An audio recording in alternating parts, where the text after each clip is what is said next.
What's up YouTube, Paladin back with another champion concept video. I know it's been a while since I made a video. It's been close to 2 months now. I have been moving and then moving back and also starting my new job.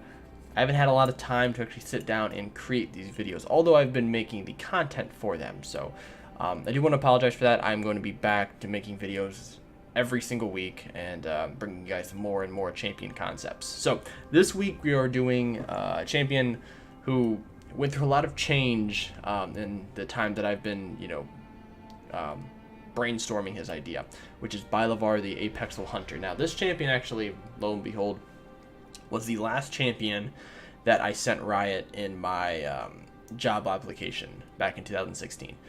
I sent a certain type of concept, very, very different from what he is now. The concept that I was going to originally send them, this is the champion I did not send them. So this champion here, the concept that I was going to send them I was going to do another application in 2017, and they actually ended up dropping a champion who was very similar to the idea that I had for Bilavar at the time, which was Ivern. Very, very similar, almost to a T. Look and everything was a little bit different, but the idea was very, very similar. So I had to scrap the idea, and I came up with this concept, which I think you guys are really going to like. So if you guys don't know how these videos work, I kind of do a little bit of a breakdown of the champion, go into a small short bio, and then talk about the abilities, and afterwards just kind of briefly review. So without further ado, we'll get right into the video.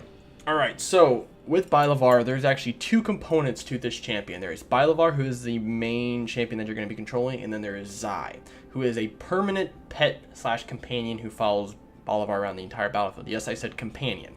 So he actually will be around the entire game unless obviously he dies, and then he'll come back whenever you go to the fountain. This is a very unique effect in the game because there's no other champion who has something similar to this. Everybody who has a minion that they can control, whether it's Yorick, whether it's Mordekaiser, whether it's Ivern with Daisy, whether it's Annie, you summon that beast, that creature, and then it stays with you until it dies or until it times out. This is a very cool concept because it's the first champion who actually has something you can control the entire game.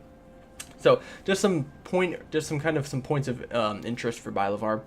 He is part of a race known as he's a forest troll, but he's part of a tribe known as the Tychelzai, which is a tribe made up of these kind of ancient forest trolls which live in the dimmed forest in Kalavak. If you guys don't know what Kalavak is, it's a continent that I created, which is kind of north of the current League of Legends world that we know of. It's something that I've created. You guys can go back and watch some of my other videos, and I've talked about it a little bit. He would, appearance-wise, look very similar to the forest trolls from World of Warcraft, minus the giant fang tusks that they have. The skin, the pointy ears, all that's very, very similar. Probably a little more muscular than a lot of the other ones. He is a AD bruiser who plays primarily in the jungle. I would say he's one of the few pure junglers. If you guys don't know what a pure jungler is, it's somebody who their kit revolves around them playing in the jungle. So you have Kindred, Rek'Sai as well, Eve a little bit too. But these champions, they primarily play in the jungle, so that's where he would fit. He does have two different weapons that he uses. One he starts the game off with, the other one he gets later on. First one is called a Killer's Machete.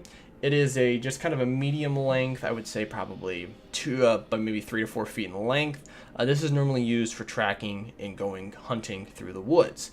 Very similar to the tracker's knife in appearance. The second weapon is called the Wolf Axe, which is a long hilted axe that has a wolf-shaped blade at the top of it. That is his main weapon, which you'll see how that comes about in his kit. Now for Zai is a very interesting character. He's a monster that has been spliced from different DNAs and different body parts of a bunch of different animals. The big three that you can see visually would be wolf, bear, and something called a Sigor, which is a lion-like champion or character, beast, monster, whatever you guys want to call it, that is in the Kalavak world. Zai and Bilavar have fought in battle very, very many times.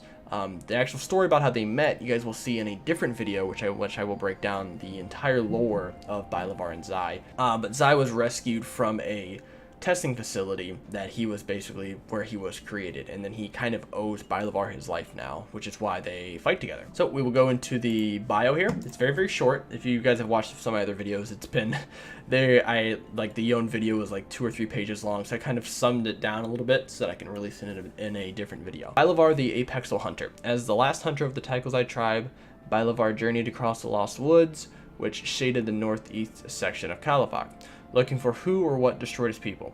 The thoughts of this fallen band of warriors, members of his own family. Haunting memories of returning to his encampment only to find bloodshed and lifeless remains around his home. The only clue Bilavar could find was a marking sewn into the jacket of one fallen invader with the words detailing a form of warband known as Ark. The fallen was human, which posed an allotment of questions rushing through his blood. Those who shed Tycho's eye blood only live long enough to watch themselves share the same fate.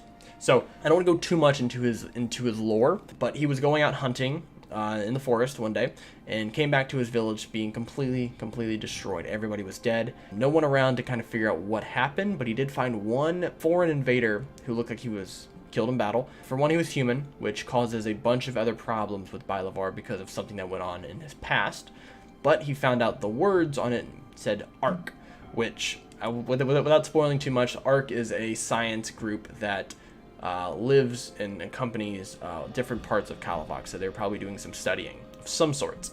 So now he is on a search journey to find who Ark is and where they are. And when he finds them, some bad things are going to happen to them. So he's a very vengeful character. So we're going to go into his abilities. Well, first we'll go into his first passive, because he has two. The first passive is called Tycho's Eye Toolbox. Bilavar has a special set of items that only he can buy, very similar to when Rengar had his tooth necklace that he could actually buy and upgrade as the game goes on, as you know, depending on how many kills and takedowns he's got. These items take place of the ward slot.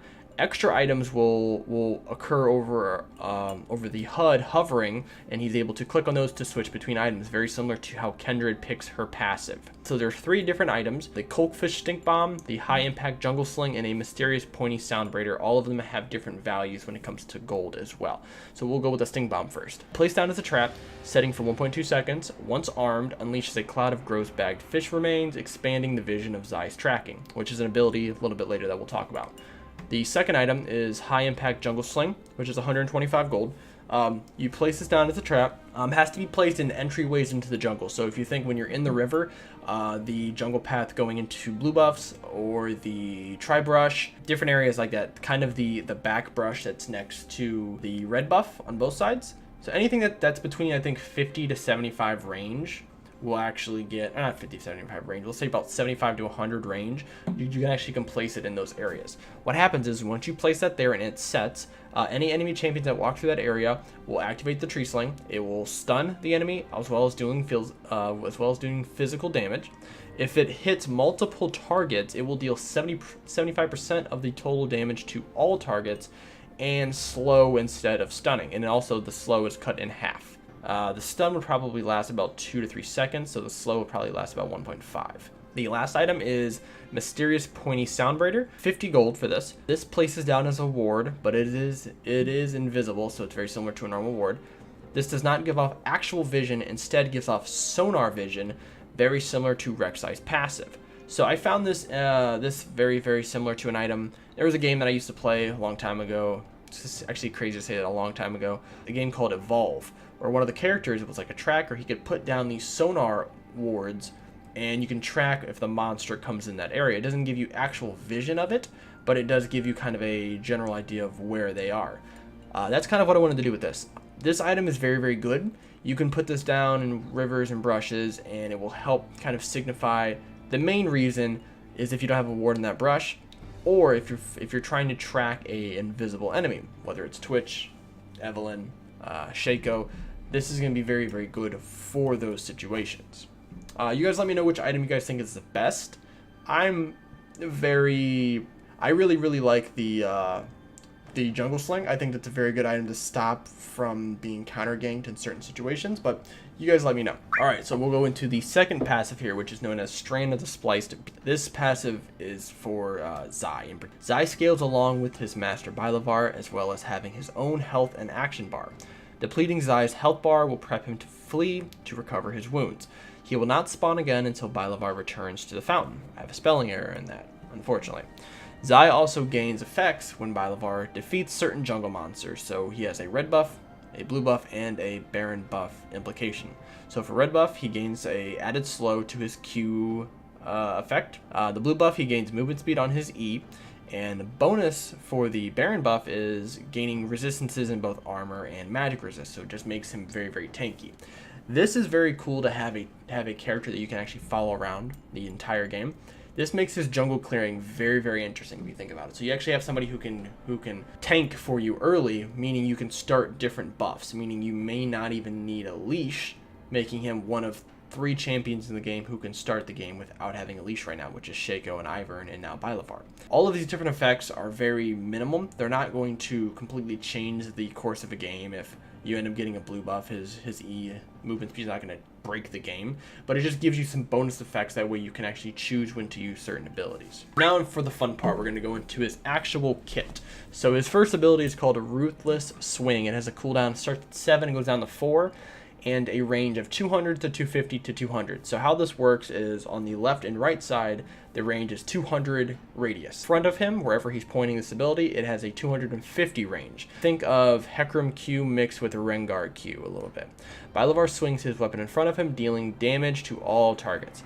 After a short delay, can recast a second time to swing in the opposite direction, starting in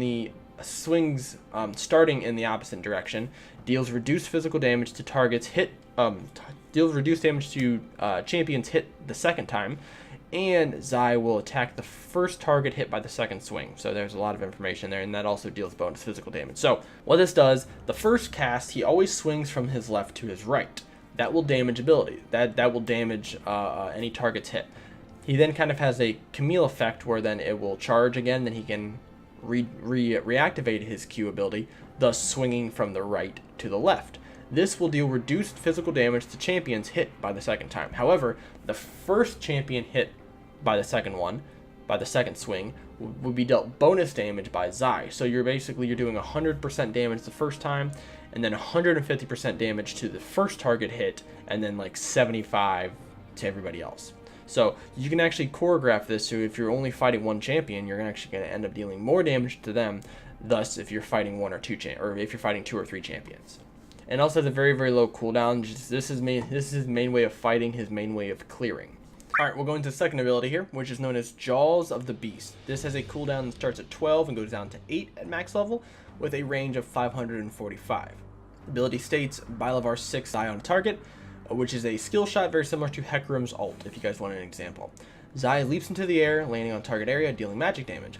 If the target area has an enemy champion there, Zai will land on the enemy champion and will begin to drag the target back into the direction of Bilavar, inflicting Detain. This is a completely new effect that I created.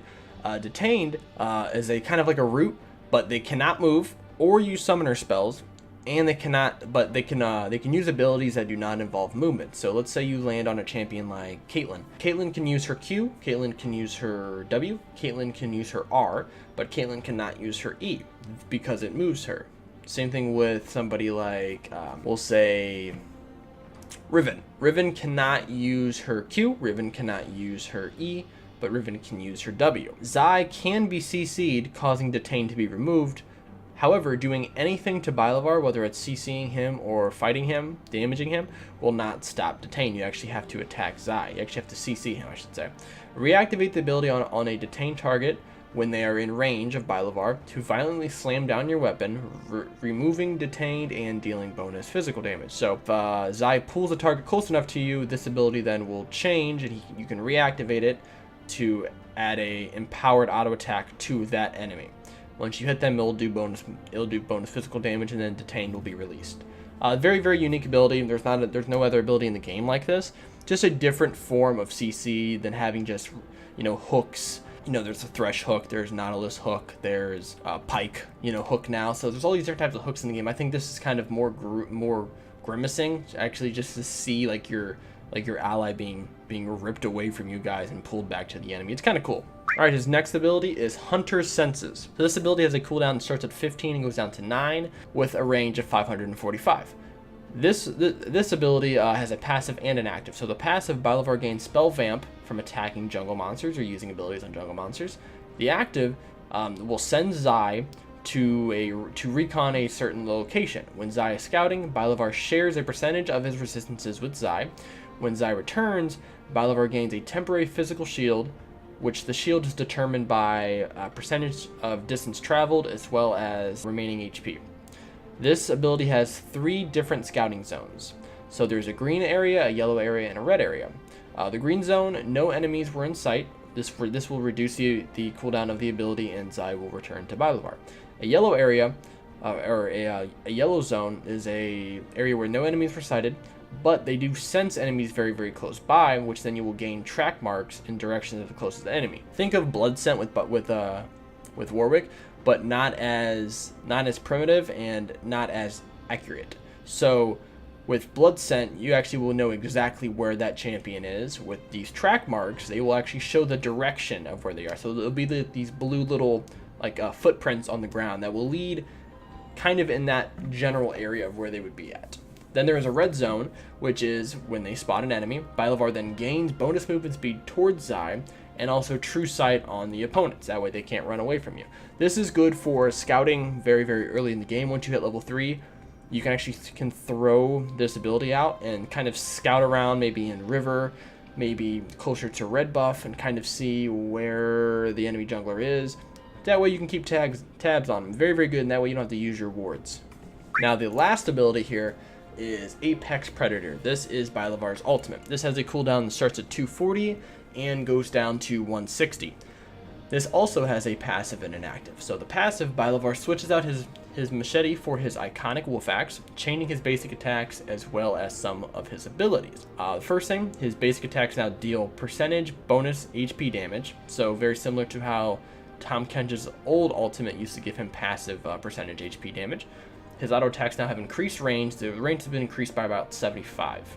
Every 4th basic attack on champions will cause bleeding, and auto attack speed has been reduced and capped at 1.1. So you cannot build any sort of attack speed that you build on Bilavar does not give him any bonus effects like how it does on Jhin.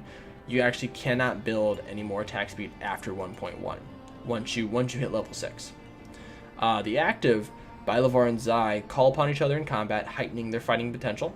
Bilavar gains an X percentage of tenacity plus percentage of armor and magic resist when Zai is next to him. Every other basic attack, Zai will attack the same target, healing Bilavar in the process. So this makes him very, very difficult to kill. Anybody who's 1v1ing this champion, if Zai is alive, and this is why he's very, very important to this kit for both the player and the person playing against him, is when Zai is alive and he's able to use Zai in combat as well as when he uses his ultimate, Bilavar is going to become very, very, very strong. He gains tenacity regardless. Whenever he ults, he's going to gain tenacity.